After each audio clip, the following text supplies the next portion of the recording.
বিশ্বজুড়ে জনপ্রিয় কোমল পানীয় কোকা-কোলা শিশু থেকে বৃদ্ধ সব বয়সের মানুষের কাছে সমান জনপ্রিয়। ফলে বিক্রি হচ্ছে প্রতিদিন শত শত কোটি লিটারের কোক। হিন্দুস্তান টাইমসের এক প্রতিবেদনে বলা হয়েছে, সম্প্রতি একটি গবেষণায় উঠে এসেছে এক বোতল বা ক্যানজাত কোকা-কোলা মানুষের জীবনের অন্তত 12 মিনিট সময় কমিয়ে দেয়। যুক্তরাষ্ট্রের মিশিগান বিশ্ববিদ্যালয়ের খাদ্য ও পুষ্টিতত্ত্ব বিভাগের অধ্যাপক লুইস আলবের্তো জামোরার নেতৃত্বে পরিচালিত এই গবেষণা একটি আন্তর্জাতিক বিজ্ঞান সাময়িকীতে প্রকাশিত হয়েছে। এতে বলা হয়, শুধু কোকা-কোলাই নয়, ফাস্টফুড এবং প্রক্রিয়াজাত খাবার মানুষের আয়ুষ্কাল উল্লেখযোগ্য হারে কমিয়ে দেয়। একটি হটডগ 36 মিনিট আয়ু কমায়, আর এর সঙ্গে কোকা-কোলা যোগ হলে আরও 12 মিনিট কমে। একটি চিজবার্গার এবং বেকনের একটি ফালি আয়ু কমায় 9 মিনিট করে।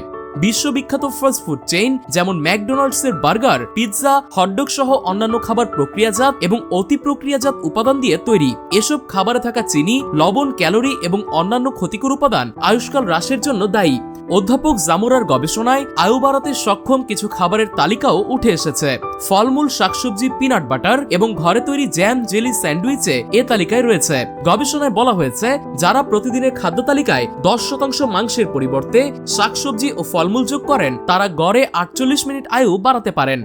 গবেষক দলের সদস্য ডক্টর অলিভার জলিয়েট জানান, যুক্তরাষ্ট্রে মাংসের অধিকাংশই প্রক্রিয়াজাত হওয়ায় দেশটির মানুষের আয়ুষ্কাল হ্রাসের শীর্ষ কারণ হয়ে দাঁড়িয়েছে। তিনি আরো বলেন, আমাদের গবেষণাটি সীমিত পরিসরে হলেও এতে একটি শক্তিশালী বার্তা রয়েছে। সুস্থ থাকতে এবং দীর্ঘজীবী হতে হলে খাদ্যাভ্যাস পরিবর্তন অত্যাবশ্যক। এই গবেষণা খাদ্য ও পুষ্টি বিষয়ে নতুন ভাবনার দ্বার উন্মোচন করেছে এবং দীর্ঘমেয়াদী সুস্বাস্থ্যের জন্য স্বাস্থ্যকর খাবারের প্রয়োজনীয়তা আবারও প্রমাণ করেছে।